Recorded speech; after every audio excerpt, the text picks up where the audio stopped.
इफरत है क्या? क्या इफरत आपके हीरो कौन है इफरत? कौन है और इफरत? आपने अपनी फिल्म का नाम What is इफरत lesson क्यों रखा? behind इफरत the है क्या word? और Why कब आ only रही है? horror and क्या dark? What is film circle में of क्या desire? किया जा अपनी रहा है? फिल्म में काला जादू करना इफरित पे फिल्म सिखाएंगे। बनाने का क्या मकसद है? ट्रेलर को रिलीज करने के बाद जो सबसे ज्यादा हमसे सवाल पूछा जा रहा है वो है कि इफरित कौन है, इफरित क्या है, और आपने अपनी फिल्म का नाम इफरित क्यों रखा। अब ये सारे सवालों के जवाब हम आज आपको देंगे कि इफरित कौन है, और सबसे ज़रूरी बात का जवाब कि हमारी फिल्म से इफरित का क्या लेना देना है। अगर हम बात करें इस्लाम की रूह से, तो हमें बताया गया है कि दुनिया में 3 तरह के जिन्नात के गिरोह हैं। एक, जिनके पास पर हैं और वो उड़ सकते हैं। दूसरा गिरोह वो है जो अपनी शक्ल को तब्दील कर सकता है, कुत्ते में, बिल्ली में या कई जानवरों में। तीसरा गिरोह वो है जो सफ़र में रहता है, कहीं क़याम करता है और फिर अपने सफ़र को जारी करता है। ये वो गिरोह है जो मोस्टली सबसे ज़्यादा इंसानों को तंग करता है।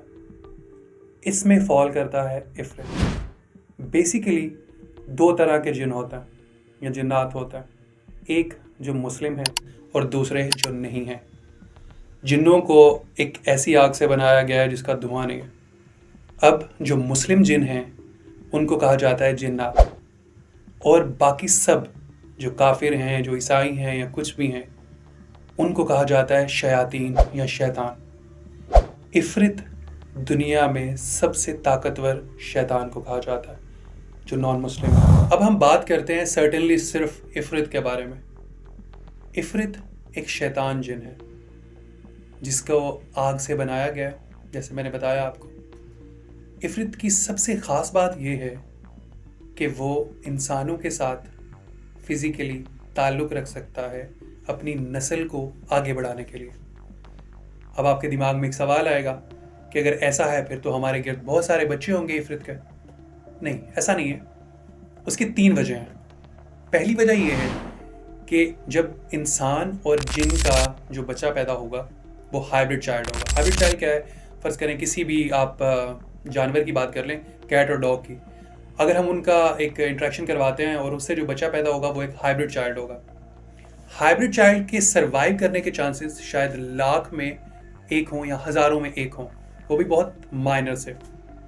इसी तरह इफरित और इंसान का बच्चा जो सर्वाइव करने के चांसेस हैं वो बहुत कम है। दूसरी वजह क्या है? मैंने आपको बताया कि इफरित एक शैतान जिन है जिसको बुराई के लिए इस्तेमाल किया जाता है। ये सिर्फ बुराई वाले काम करता है, ठीक है। जो आपने सुना होगा ना, लोग काबू करते हैं जिन्नों को और उनसे काम करवाते हैं, तो ये इफरित वो वाला जिन है जिसे काम करवाया जाता है, बुराई वाले। तो जो मुस्लिम जिन हैं वो इसकी नस्ल को आगे नहीं बढ़ने देते। ये दूसरी वजह है, वो उसे मार देते हैं या ये चीज़ होने ही नहीं देते।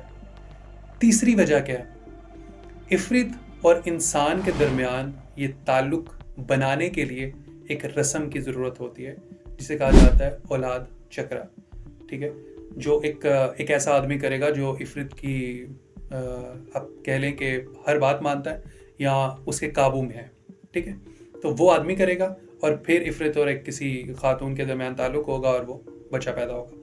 तो ये वजह है, ये तीनों वजह जिसकी वजह से इफरित के बच्चे सर्वाइव नहीं कर पाते। मैंने आपको अभी तक 2 सवालों के जवाब दिए। पहला, इफरित क्या है, और दूसरा, इफरित कौन है। अभी सबसे ज़रूरी सवाल का जवाब मैं आपको देने जा रहा हूँ कि इफरित का हमारी फिल्म से क्या लेना देना है। इफरित का हमारी फिल्म से भाई कोई लेना देना नहीं है, लेकिन इफरित का कॉन्सेप्ट या ये जो मेथोलॉजी हम सुनते हैं इफरित के बारे में, इसको हमने अपनी फिल्म में यूज़ किया। इफरित ईवल नेवर एंड्स एक scientific fiction dark drama film है। साइंटिफिक फिक्शन से मुराद ये है जिसमें आप लॉजिक पे बात नहीं करते, जैसे कि स्पाइडरमैन दीवार पे चढ़ सकता है, सुपरमैन उड़ सकता है, तो कोई भी रीज़न के साथ आप उसे देखते हो। अब बात करेंगे हम कि हमारी फिल्म में कौन सा ऐसा पोर्शन है जो डील करता है इफरित के साथ। तो हमारी फिल्म में एक फेज़ है, नॉट ऑल फिल्म, एक फेज़ डील करती है ब्लैक मैजिक से, एक एंथोलॉजी डील करती है ब्लैक मैजिक से। उसमें हमने दिखाया है कि एक आम आदमी या एक नॉर्मल इंसान क्यों चला जाता है काले जादू की तरफ। यहाँ आपने जो हमारे मुल्क में जो सुपरस्टिशियस लोग हैं वो मोस्टली कोई छोटी सी भी बात हो तो वो एक ही बात कहते हैं कि इसको इस पे जादू किया गया है, इस पे तावीज़ किए गए हैं।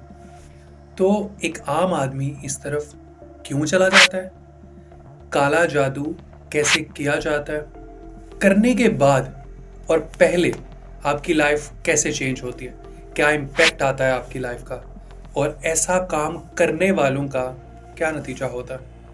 यहाँ एक बड़ी सिंपल सी बात मैं अगर आपको 2 लाइन में कहूँ तो आपके पास 2 रास्ते होते हैं। एक कि आप कोई भी चीज़ अच्छे तरीके से करो।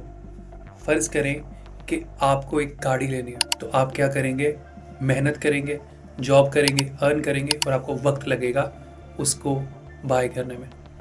और दूसरा तरीका है कि you have to buy a gun और आप लोगों को लूटना शुरू कर दो। दोनों तरीके किए जाते हैं हमारे मुआशरे में। यही कॉन्सेप्ट हमने अपनी फिल्म में दिया है कि एक इंसान एक अचीव को अच्छे तरीके से अचीव करता है और दूसरा उसको बुरे तरीके से। लेकिन वैसे कौन से फैक्टर्स हैं जो आपको बुराई की तरफ लेके जाते हैं, और बुराई के साथ करने से, बुरे तरीके से करने से उसका आप पे क्या इम्पैक्ट आएगा। तो बेसिकली ये आपके तीनों सवालों के जवाब थे जो मोस्टली पूछे गए हैं। और एक जो चीज़ हमने देखी है वो ये है कि लोग समझ नहीं पा रहे। हमारे यहाँ एक बड़ी सिंपल सी और बड़ी कॉमन सी प्रैक्टिस है कि जो चीज़ हमें समझ नहीं आती ना, हम उसे बुरा करार दे देते हैं, ठीक है। और वही हो रहा है। कोई कह रहा है कि इसको देखने से निकाह टूट जाएगा, कोई कह रहा है कि ये तो शिर्क कर रहे हैं, या कोई कुछ कह रहा है ना। तो मैं आपको बताता चलूँ कि हमारी फिल्म का बड़ा सिंपल सा लॉजिक है। जैसे वो कहते हैं ना कि और भी दुख हैं ज़माने में मोहब्बत के सिवा, तो हमारी फिल्म इस चीज़ से डील करती है कि शैतान, काला जादू या बुराई के अलावा भी बहुत सारे रास्ते हैं जिनसे आप ये सब कर सकते हो। तो दूसरी और सबसे ज़रूरी बात जिससे हमारी फिल्म डील करती है, या जिस फिलॉसफी से हमारी फिल्म डील करती है, वो ये है कि कोई भी शैतान हो, कोई भी जिन हो, इफ़रित हो, मारिद हो, नसास हो या जुलज़ला हो, कोई भी हो, उससे अगर आप अपना कोई काम करवाते हो, किसी को हार्म करवाते हो, किसी को नुकसान पहुंचा रहे हो और अपना काम कर रहे हो ना अपनी खुशी के लिए, अपनी नफ्सी ख्वाहिशात के लिए, तो वो उस वक्त या इस दुनिया में शायद आपका कर देगा, लेकिन आखिरत में आपके लिए अजाब है, बहुत सख्त अजाब। और दुनिया में भी आपको उसका वो क्या कहते हैं ना, हर जाना भरना होगा, हर सूरत। आप कहीं भाग नहीं सकते, ठीक है। तो ये जो लोग कह रहे हैं कि हम बुराई को प्रमोट कर रहे हैं, या फिल्म का सिर्फ एक ट्रेलर देख के जिसमें एक डायलॉग से आप लोग ये चीज़ कह रहे हैं कि हम शिर्क कर रहे हैं, ऐसा कुछ भी, तो मैं उनसे अगेन रिक्वेस्ट करूँगा कि आप लोग जब हमारी फिल्म देखने आएंगे तो आपको समझ आएगी कि क्या हम किसी बुराई को, काले जादू को प्रमोट कर रहे हैं, या हम आपको एक लेसनफुल और एक इम्पैक्टफुल फिल्म दे रहे हैं जो आपकी सोसाइटी को ठीक करने में आपकी हेल्प करेगी।